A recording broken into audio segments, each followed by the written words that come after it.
Colossenses capítulo 1, versículos de 15 a 20, diz assim a palavra do nosso Deus. Esta é a imagem do Deus invisível, o primogênito de toda a criação, pois nele foram criadas todas as coisas, nos céus e sobre a terra, as visíveis e as invisíveis, sejam tronos, sejam soberanias, quer principados, quer potestades.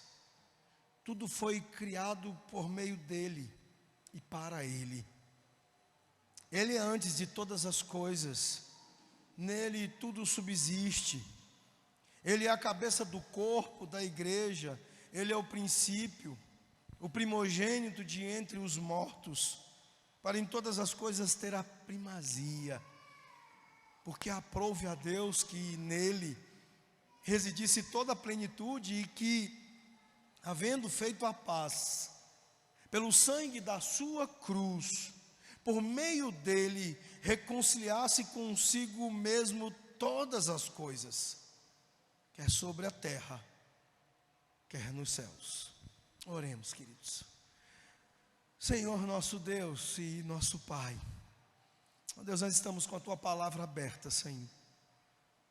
Palavra que nos fala da glória, da supremacia do nosso Senhor Jesus Cristo. Palavra que hoje, nesta noite, nos lembrará de que é só Jesus, somente Cristo, solos Cristos, que nos salva, que nos reconcilia contigo, que nos concede, ó Deus, a bênção da vida eterna.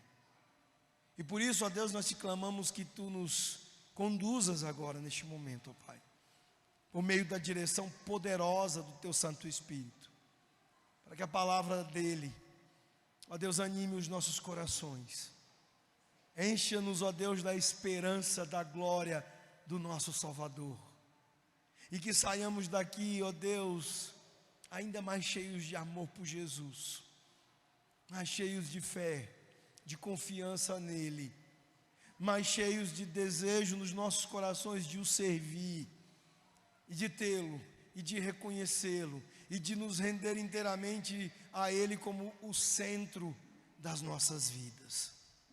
Ele que é o centro do universo.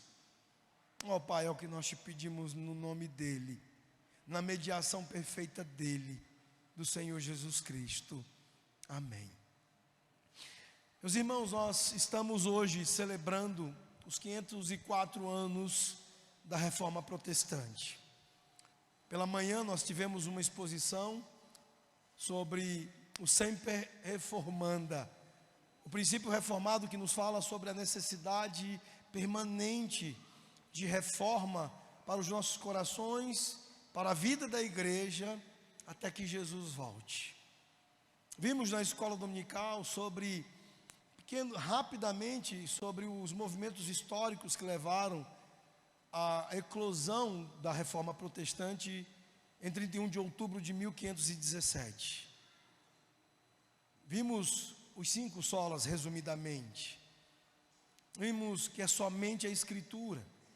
Vimos a singularidade da fé, a singularidade da graça, a singularidade de Cristo, o nosso Salvador. E vimos a singularidade da glória de Deus nessas coisas todas. Hoje nós veremos um pouquinho mais sobre solos Cristos, sobre somente o Senhor Jesus, e através do texto desta noite, o texto de Colossenses que acabamos de ler. Falar destes acontecimentos é falar muitas vezes de apenas alguns dos homens envolvidos nestes acontecimentos. Se nós estivéssemos aqui de fato para ouvir a história de cada um dos reformadores, dos anos de 1500, 1600 e até mesmo do período pós-reforma, nos anos de 1700, nós ficaríamos aqui horas e mais horas e mais horas, ouvindo o testemunho grandioso de homens e de mulheres da reforma que viveram como uma espécie de cartas ao mundo, cartas enviadas pelo próprio Senhor Jesus, como um glorioso testemunho às nossas vidas e de muitas outras gerações até que Jesus volte. Dentre estes homens e mulheres está Rowland Taylor. Foi um reformador que viveu na Inglaterra e que morreu martirizado em 9 de fevereiro de 1555. Ele foi identificado como um protestante. Ele foi interrogado a respeito de suas crenças e ele foi preso e finalmente levado a Londres, de Londres, do tribunal onde foi submetido, até a sua cidade natal, onde servia como um pastor naquela comunidade, em Hadleigh. Quando ele estava a caminho desta cidade, o xerife o indagou a respeito de como ele se sentia. O xerife de Suffolk foi encarregado de o levar para ser executado diante dos olhos dos seus paroquianos. Ele disse que, para o meu deleite, xerife, eu serei queimado diante dos olhos daqueles a quem pastoreei, para que a minha pregação se consolide. E ele disse, o xerife, como você se sente? Ele disse, eu me sinto como devendo louvar ao meu Deus, porque eu estou quase em casa. Só me faltam 2 degraus a percorrer, e então estarei na casa de meu pai. Diante das pessoas que saudavam a chegada daquele ministro, com muitas lágrimas, com lamentações, ele disse a quem pôde dizer: preguei a vocês a palavra de Deus e a verdade, e vim hoje para selá-la com o meu sangue. Ele ajoelhou-se, depois de levar golpes e pancadas em sua cabeça, de ser brutalmente ferido, e ali, ajoelhado e orando, ele foi assistido por uma de suas paroquianas, uma mulher que insistiu, apesar de todos os esforços para impedir, em ajoelhar-se com ele e orar com ele.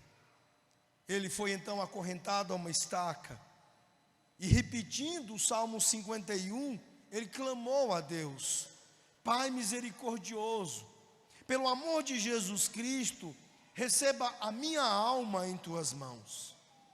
Ficou quieto em meio às chamas, sem chorar, sem se mover. Então, finalmente, o bom e velho pastor de Hadleigh sucumbiu e morreu. Taylor não foi o único a ser executado nesta ocasião, em 1555. No período de 1555 até 1558, 288 crentes foram condenados à morte pelo reinado de Maria da Inglaterra, chamado de Maria a Louca, em razão da sua fé protestante. Por que estes homens e estas mulheres morreram? Simplesmente por crer que somente Cristo, solos Christus, era que poderíamos ser salvos. Somente Jesus era um meio de salvação entre Deus e os homens.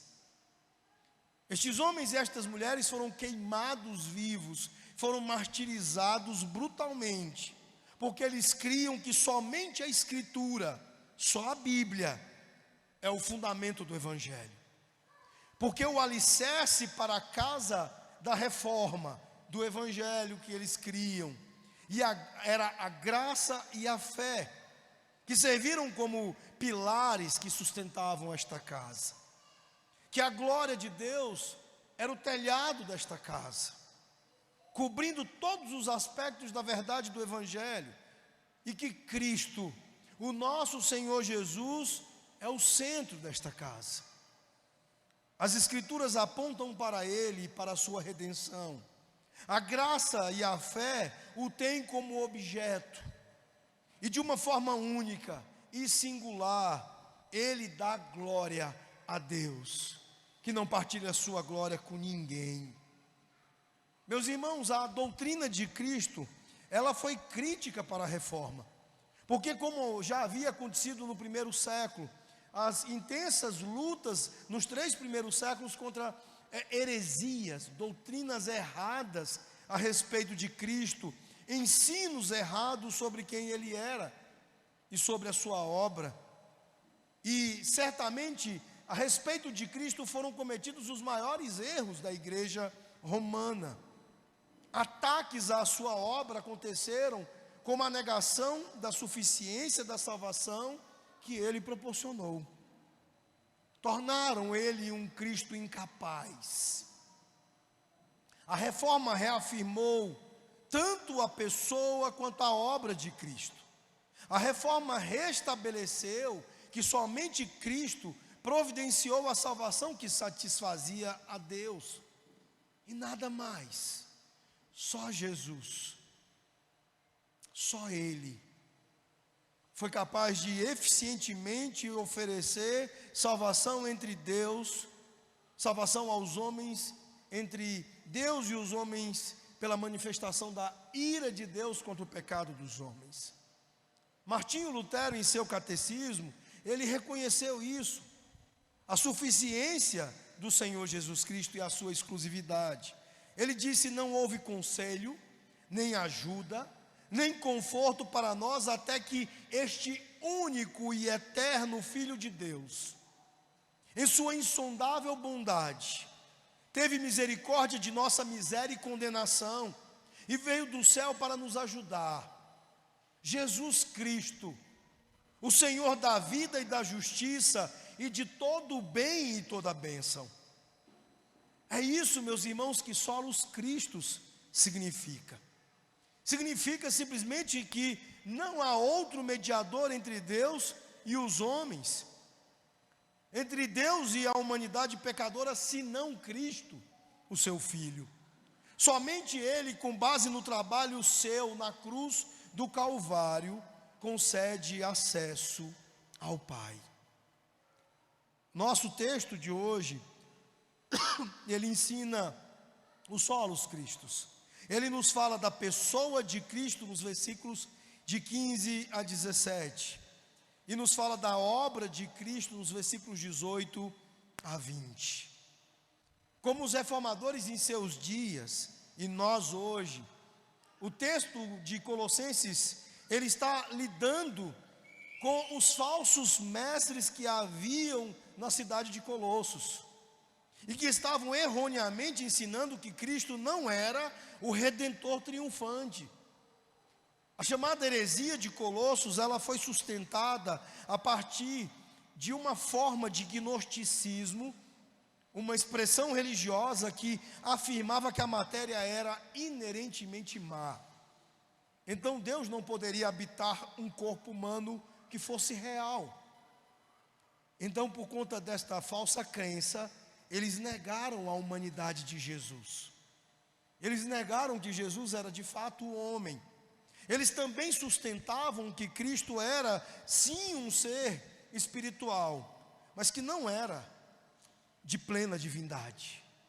Ele era um ser espiritual inferior que emanava de Deus. E assim eles negaram a sua divindade. Isso significava que a sua revelação era inadequada e que por isso mesmo eles precisavam de um trabalho adicional. Eles precisavam, para ser salvos, de um conhecimento secreto e místico a respeito de Cristo, o que nos expõe o capítulo 2, versículo 8, o versículo 18 e o versículo 23. Esta grande passagem cristológica é uma resposta a esses erros, a estas heresias.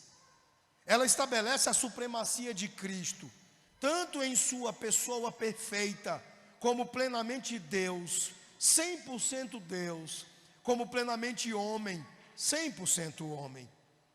Jesus, meus irmãos, também é exaltado em sua obra, na afirmação de que a sua obra, a única e suficiente para salvar homens pecadores, é eficaz, completamente eficaz, suficiente. É sobre isso que nós estaremos considerando esta noite. Em primeiro lugar, nós vamos nos deter sobre a pessoa de Jesus, a pessoa do nosso Cristo. Os versículos de 15 a 17 nos dizem que ele é a imagem de Deus. Na primeira parte do versículo 15, é exatamente isso que o texto nos fala. Diz que ele é a imagem do nosso Deus. O que isso significa, queridos? Isso é uma referência à encarnação de Cristo. E isso significa que Cristo, ele é a revelação perfeita do Pai. Obviamente, a imagem vem de um ícone aqui, mas significa mais do que uma representação pictórica, uma representação icônica. Ela significa uma representação exata. Jesus, ele não é uma gravura, ele não é um desenho do Pai. Ele é uma representação perfeita, uma perfeita personificação física e representação de Deus. Uma representação exata. Como uma moeda que traz a imagem exata da prensa onde ela foi estampada. Cristo, ele é desta maneira, a representação exata de Deus Pai. Mas nós poderíamos resumir o sentido desta expressão, deixando claro o objetivo do apóstolo Paulo. Paulo, ele está dizendo, em resumo, olha, Jesus é Deus. Ao dizer que ele é uma revelação perfeita, exata do Pai, ele está gritando e dizendo aos ouvidos surdos e às bocas enganosas dos hereges de Colossos, que sim, Jesus é Deus. Ele não é um ser espiritual inferior que emana de Deus. Ele é Deus. É isso que Paulo está aqui intentando dizer, de maneira que pudesse convencer e adentrar os corações dos seus ouvintes e fazê-los entender e fazê-los admitir que Jesus é Deus. Cristo é a personificação, a revelação de Deus fisicamente, como nos diz João capítulo 1, versículo 11, versículo 14 e seguintes, e destacadamente o versículo 9. Portanto, ele é a imagem de Deus, porque ele é Deus. E o texto continua na segunda parte do versículo 15, dizendo que ele é o primogênito da criação. Meus irmãos, como eu já disse na exposição que fizemos, de um texto muito parecido com esse, o que faz com que muitos creiam que o autor aos Hebreus foi precisamente o apóstolo Paulo. Lá nós já falamos, por ocasião da exposição de Hebreus 1, que aqui, essa expressão primogênito da criação, não é uma expressão cronológica, não está dizendo respeito ao tempo, mas significa a posição, a natureza da posição de Jesus em relação a todo o resto das coisas. Significa que ele é proeminente na sua posição como o herdeiro do Pai. Ele tem uma preeminência, uma posição que ninguém mais tem. Ele tem uma dignidade e uma autoridade únicas em toda a criação. Ninguém pode ser comparado nem de perto com o Senhor Jesus, nesta sua posição como aquele que tem a sua proeminência em relação a todas as coisas criadas. Isso quer dizer que, embora Jesus tenha um corpo físico como todos os homens, ele é superior a tudo mais na criação. Não há nada na criação que seja como Jesus, nem de perto. E ele é único e superior a tudo o mais, a todas as coisas. E o texto está nos deixando claro, na afirmação desta sua posição como primogênito da criação, que ele tem autoridade sobre toda ela. Hebreus 1:6, que nós já expusemos aqui na série que fazemos, que começamos e que iremos até o final, ele diz claramente que ele deve ser distinguido da criação. Ele é o Senhor sobre ela, como diz o salmista no Salmo 89, verso 27. Portanto, a pessoa de Cristo se trata da imagem de Deus, do primogênito da criação. Mas o texto diz ainda no verso 16, que Ele é o Criador de todas as coisas. Tudo foi criado na sua esfera de controle. Tudo, meus irmãos, foi criado pelo próprio Senhor Jesus. Nada poderia ser feito fora dele. Tudo que existe, absolutamente tudo que existe, deve a sua existência ao plano criativo e à obra de Cristo. Muitos se enganam pensando que o que Jesus fez foi apenas encarnar, viver aqui como homem, subir na cruz do Calvário e morrer pelo seu povo e ressuscitar ao terceiro dia. Não, meus irmãos, Jesus não ganhou proeminência, Ele não ganhou autoridade e Ele não ganhou a força e a grandeza que Ele tem apenas quando fez esta obra grandiosa. De fato, nós encontramos um clímax incrível de domínio, de vitória sobre as coisas quebradas, as coisas afetadas pelo pecado e todas as hostes do mal, o maligno e todos os seus filhos. Mas antes disso, João 1 diz que no princípio, lá estava o Logos. Por ele todas as coisas foram feitas. Lá quando nós abrimos Gênesis 1:1, nós encontramos o seu paralelo explicado em João 1:1. Quando diz que no princípio era o Verbo, e o Verbo estava com Deus, e o Verbo era Deus, e pela palavra do Verbo, pela palavra de Cristo, todas as coisas que foram feitas se fizeram. Ele é o agente da criação, Ele não é um ser criado, Ele é aquele que criou todas as coisas. E quando nós olhamos para esta ação criativa de Jesus, nós também vemos aqui a extensão do seu ato criativo. Quando Paulo está dizendo que todas as coisas se fizeram nele, por ele, para ele, ele quer dizer que tudo nos mundos físico e espiritual, seja visível ou invisível, todas as coisas foram criadas por meio dele, ou seja, por meio da sua agência e do seu poder. O agente de sustentação da criação é Jesus, porque Ele é o agente de criação de todas as coisas feitas no mundo físico e no mundo espiritual. Todas as coisas foram criadas para Ele também, diz o apóstolo Paulo. Ou seja, tudo tem Cristo como seu objetivo. Tudo, quer voluntária ou involuntariamente, se move em direção a Ele. Os seus servos alegres o servem, se alegram no seu trono e a cada dia aprendem a dedicar as suas vidas a Ele como Senhor de todas as coisas. Mas não se enganem, porque os seus inimigos, os seus antagônicos, eles também se dirigem e andam em relação a Ele. Nós vimos na exposição de Hebreus que Ele fará deles o escabelo de seus pés. Ou seja, eles serão como uma espécie de banquinho, onde Jesus colocará os seus pés. E eles conhecerão a ira dele como juiz de toda a terra. O salmista no Salmo 110, verso 1, nos dá a conhecer isso.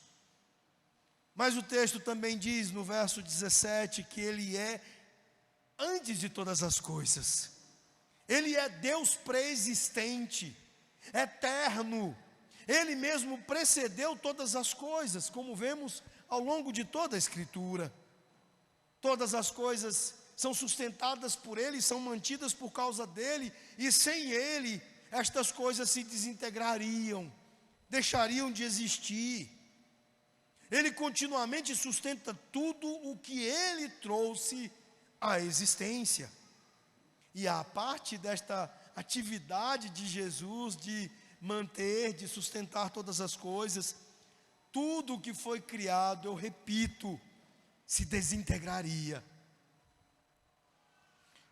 como a coesão da vida.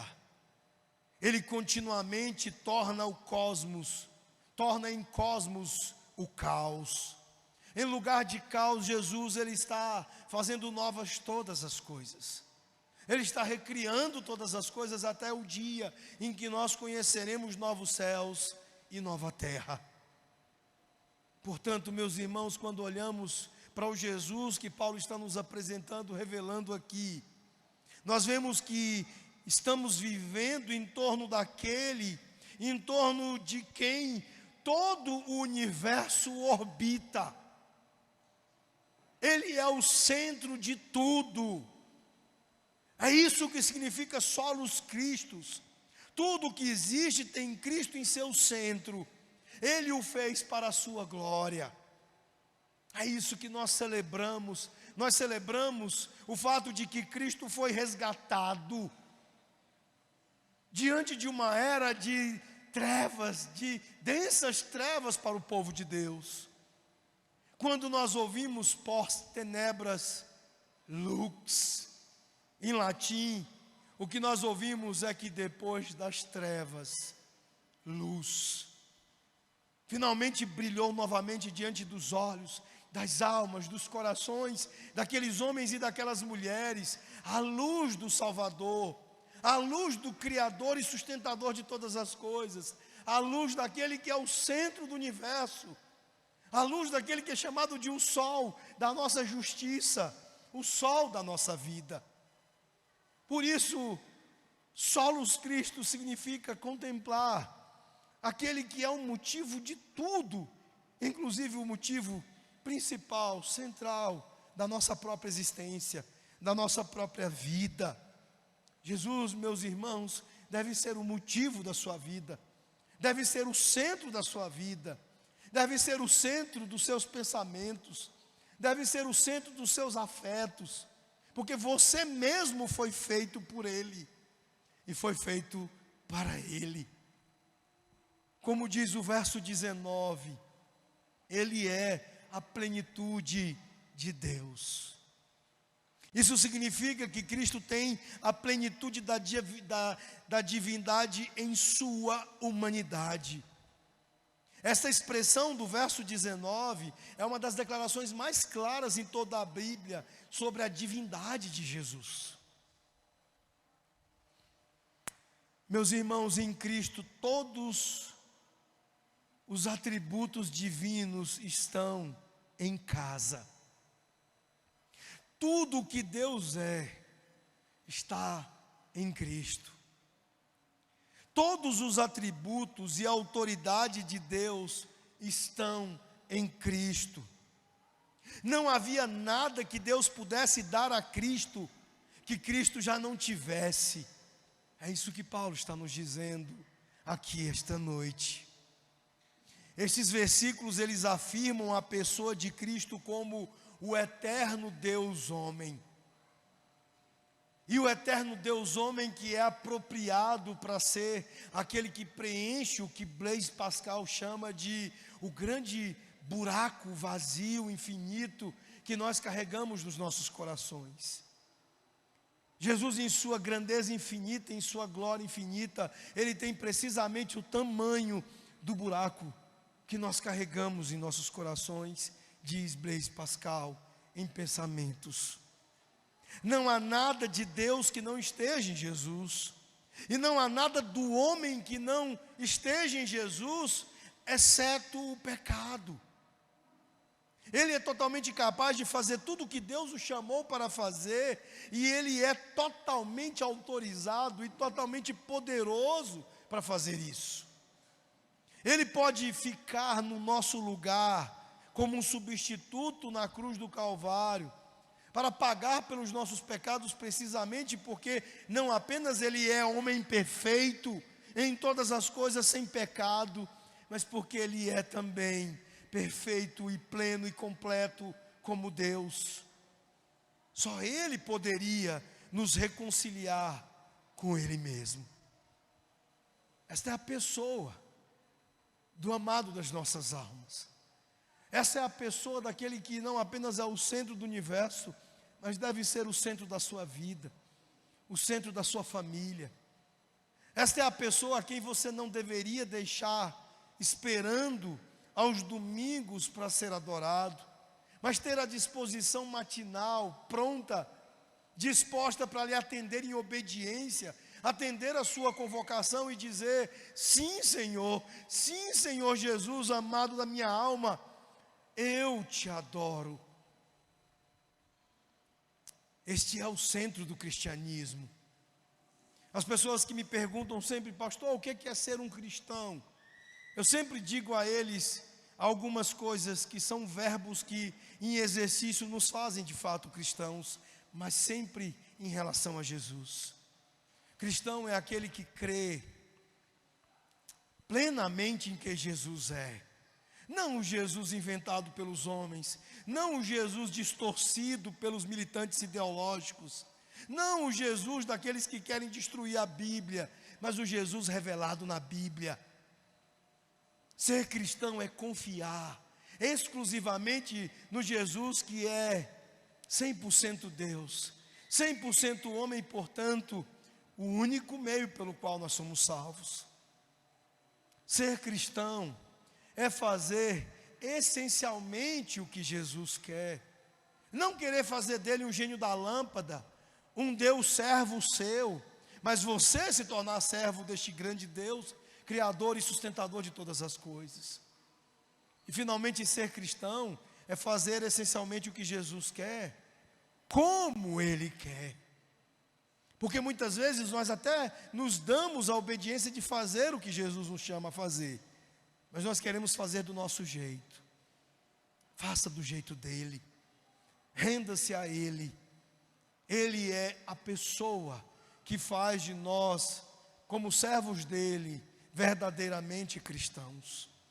Ele é o cristianismo, e não existe cristianismo sem Cristo. Não existe cristianismo sem crença real em Jesus, sem confiança real em Jesus, sem obediência real a Jesus.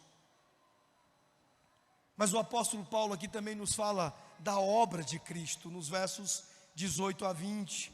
Na primeira parte do verso 18, ele diz que ele é o cabeça da igreja. Ele é o chefe, o líder, a autoridade da igreja. Numa autoridade que lhe fora dada pelo Pai, e uma autoridade que é suprema. Uma autoridade que lhe é exclusiva. Grande parte da reforma foi reagir contra o papado, porque o papado roubou esta posição de Jesus, usurpou a posição de Jesus como cabeça da sua igreja. Hoje nós temos visto entre evangélicos coisas terríveis, que também configuram a usurpação de Jesus como cabeça da igreja. Nós lastimavelmente temos pastores que não entendem que as ovelhas, o rebanho é de Cristo e não deles. Nós temos abusadores do rebanho. Nós temos pessoas que estão inventando suas próprias revelações e inculcando o povo em erro, as pessoas em engano e mentiras, e fazendo deles seu gado, sua propriedade, sua gente. Cristo é o chefe da igreja. No sábado passado eu disse a uma plateia de pastores do nosso sínodo que não existe ministério solo, não existe pastorado solo, não existe o meu ministério, porque todos nós como pastores somos pastores auxiliares daquele que é o verdadeiro pastor, daquele que é exclusivamente o líder, o chefe deste povo, a igreja, o Senhor Jesus Cristo. Portanto, se somos fiéis, nós não temos um ministério solo, nós não somos individualistas, mas submissos à ordem de pastores fiéis. Caminhamos juntos, ladeando juntos em obediência e sem a petulância da carreira solo. Nós somos então sujeitos a este pastorado exclusivo do Senhor Jesus, de quem somos colaboradores, de quem somos participantes, mas Ele é o chefe, Ele é o líder. Efésios 4,15 diz que, como cabeça da igreja, Ele é a quem imitamos, é aquele a quem nós nos tornamos semelhantes em todas as coisas, como diz Hebreus 4,15. Jesus é a causa e Ele é a fonte da vida espiritual da igreja. Esta é a verdade sobre o nosso Salvador. No capítulo 2, verso 19, Paulo diz que além dele ser a coesão de todas as coisas criadas, ele também é a coesão da sua igreja. É isso que significa corpo de Cristo. É Ele quem mantém o corpo unido. Ele fornece crescimento espiritual, seja individual, seja corporativo à igreja. Ele tem esta posição, meus irmãos, por causa da sua obra redentora na cruz do Calvário. Os termos lá são todos exclusivos de Cristo. Ele realizou essas coisas, e estas coisas são tarefas concluídas. Não depende de ninguém, e não depende de nada para terminar o processo de redenção. Você não contribui para a sua redenção, você não contribui para a sua salvação, porque esse é um trabalho pronto de Jesus. Ao mesmo tempo em que Ele já nos salvou, é Ele sozinho quem está nos salvando, e nos salvará no dia da sua volta, nos glorificando e nos fazendo nova criação de Deus.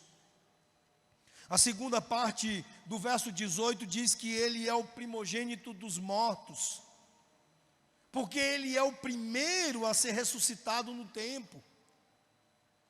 Outros foram ressuscitados da morte, como o caso de Lázaro, o amigo de Jesus. Mas Lázaro morreu novamente. Jesus é o primeiro a ressuscitar para nunca mais morrer. O primeiro a ressuscitar para a vida eterna, mas não é o último. Ele é o prelúdio glorioso para a ressurreição massiva do seu povo e também daqueles que serão julgados. Cristo lançou, meus irmãos, o fundamento para a ressurreição. E porque Ele vive hoje, nós também viveremos. A ressurreição demonstra que Ele tem autoridade sobre a vida e também tem autoridade sobre a morte. Visto que Jesus ressuscitou dentre os mortos, isso também significa que todos os homens serão ressuscitados, alguns para a vida eterna, outros para a punição, a morte eterna. Nesse aspecto, Jesus ele é a garantia para aqueles que creem nele de que serão ressuscitados. Nós ansiamos por essa ressurreição. O apóstolo Paulo, em Romanos 8, 19 e 22, diz que até a criação geme aguardando o dia da redenção. Mas também é uma advertência. Ele é, em pessoa, uma advertência para aqueles que não creem nele, para aqueles que não creem que serão ressuscitados. E o texto de Paulo termina, meus irmãos, no verso 20, dizendo que Jesus é o reconciliador de todas as coisas. Tudo o que é reconciliado com Deus só pode ser reconciliado por meio de Jesus Cristo. Não há outro meio de se reconciliar com Deus. Nunca nós podemos ser reconciliados com Deus por nossos próprios esforços. Se isso fosse uma capacidade nossa, então não precisaria que o próprio Deus se fizesse carne, se tornasse homem perfeito e assumisse o nosso lugar na cruz do Calvário. Nós poderíamos nos salvar por conta própria, se o esforço fosse possível. Ele inicia e Ele realiza toda a extensão desta reconciliação entre Deus e nós. Nós éramos seus inimigos. Quando Cristo encarnou, nós o odiamos. Nós não queríamos nada com Ele. Ser reconciliado também significa que, embora nós fôssemos seus inimigos, nós agora não somos mais seus inimigos. Agora nós somos amigos de Deus. Ele nos traz paz. Ele está em paz conosco. Deus não mais se opõe a nós, o que era o nosso grande problema, por conta do que Jesus fez. Jesus nos trouxe a paz com Deus. Esta paz e esta reconciliação significam o fim da hostilidade, o fim da guerra e a contenção da rebelião dos nossos corações e o início da comunhão de amor e de vida que foi perdida no Éden. Vocês se lembram que Adão e Eva caminhavam em deleite e uma comunhão de amor e de vida com Deus nos passeios do fim da tarde e perderam isso. E entraram em guerra por conta dos seus corações rebelados. Houve uma contenção da vida porque os seus corações estavam cheios de rebelião. Mas agora tudo isso deu lugar à paz. A paz em que nós nos tornamos amigos, onde nós somos filhos adotados, onde nós recebemos o privilégio de filhos de Deus. Em corpo, meus irmãos, fomos dados ao Filho como noiva. A igreja do Senhor é a noiva do Cordeiro. Nós fomos feitos como um incrível presente de amor para o Senhor Jesus por toda a eternidade. Recebemos também o privilégio de servir ao seu nome, de trabalhar para Jesus como seus embaixadores, como seus mordomos. E isso é coisa muito importante para os nossos dias.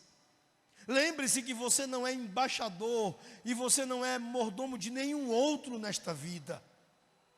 Dignifique o nome de Jesus. Lembre-se e tenha cuidado com cada palavra ou cada gesto que você manifesta. Porque você foi chamado para ser embaixador de Jesus, embaixador de Cristo ao mundo. Uma carta dele ao mundo, como foram os reformadores. Eles tanto não eram revolucionários e não queriam uma revolução, que eles não pegaram em espadas para enfrentar os seus algozes e julgadores. Assim como Jesus, como cordeiros ao matadouro, eles foram para aquelas chamas, para o martírio, tão somente rendendo e selando com sangue o seu testemunho, se tornando eles próprios cartas do Senhor ao mundo com o seu martírio. Nós precisamos repetir isso e desejar isso, desejando ser cartas ao mundo nos nossos dias. Esta obra de reconciliação de Jesus, o texto diz, é realizada por meio do seu sangue. Foi necessária a morte de Cristo para expiar os nossos pecados. E esta morte não deve ser profanada. Sobre ela nós não devemos blasfemar, porque foi uma morte suficiente para expiar todos os pecados de todos os que crescem nele. Todos quantos vêm a Jesus, a sua morte é suficiente para expiar todos os seus pecados, e dizer o contrário é profanar a sua morte, é profanar o seu sangue. Não há, meus irmãos, deficiência na obra de Cristo. Quando se crê que Ele é a salvação, não há nada mais que possa ser adicionado a isso. Nada mais. Nenhuma obra, nenhum sacerdote, nenhuma Maria ou uma hóstia pode ou jamais realizar algo que Cristo não tenha realizado. Ele fez tudo. E ele disse isso quando disse: está consumado. Você não precisa acrescentar um naco de trabalho a isso. Você não precisa acrescentar campanhas de 7 dias, campanhas de 40 dias. Você não precisa acrescentar a isso idas ao templo de Salomão. Isto são hereges mentindo para você. São pessoas interessadas em tirar o seu dinheiro. São pessoas querendo espoliar ainda mais a sua alma. Enquanto Jesus, ele diz: filho, filha, se acheguem, porque a minha morte e a minha ressurreição fizeram tudo por você. Não há 1% ou 0,5% que precise ser acrescentado. Ele fez tudo. É isso que significa, meus irmãos, solos Cristos. Nós cantamos uma canção em nossa igreja, chamado Perante o Trono lá dos Céus. Essa canção, ela é baseada num poema intitulado The Advocate, o advogado, de Charity Bancroft. Essa canção, ela tem sido entoada por nós na sua primeira estrofe, com todos os sentimentos que se esperam, floresçam de corações que estão diante da verdade de solos Cristos. O sermão, a estrofe na sua primeira estrofe, no original, um pouco diferente do que nós cantamos, diz assim: diante do trono de Deus acima, eu tenho um forte, um apelo perfeito, um grande sumo sacerdote, cujo nome é amor, quem sempre vive e implora por mim. Meu nome está gravado em suas mãos, meu nome está escrito em seu coração. Eu sei que enquanto está no céu, ele permanece. Nenhuma língua pode me mandar partir. Contemple-o lá, o Cordeiro ressuscitado, minha perfeita justiça e imaculada justiça. O grande imutável eu sou, o Rei da glória e da graça. Um consigo mesmo, de maneira que eu não posso morrer. Minha alma é comprada por seu sangue. Minha vida está escondida com Cristo nas alturas. Com Cristo meu Salvador e meu Deus. Solos Cristos, só Jesus, somente Cristo é o que você precisa. Só Jesus é o cristianismo. O cristianismo não são os penduricalhos dos fariseus do seu tempo, o seu legalismo, as suas expressões de autojustiça, as suas obras falsas e feias, homens como sepulcros caiados. O cristianismo não é nenhum acréscimo, não é nenhum sacerdote falso, mesquinho, ganancioso. Nós precisamos apenas de Jesus. Nós começamos falando, meus irmãos, de Taylor Holland, um dos 288 homens queimados na fogueira pela Maria Louca. Mas qual foi a alegação específica pela qual este homem morreu? E tantos outros. O que Maria pediu que estes homens negassem, se retratassem? O J.C. Ryle, ele diz que eles deveriam se retratar sobre a suficiência da pessoa de Cristo e da obra de Jesus para realizar a nossa redenção eterna. Eles precisariam negar isso.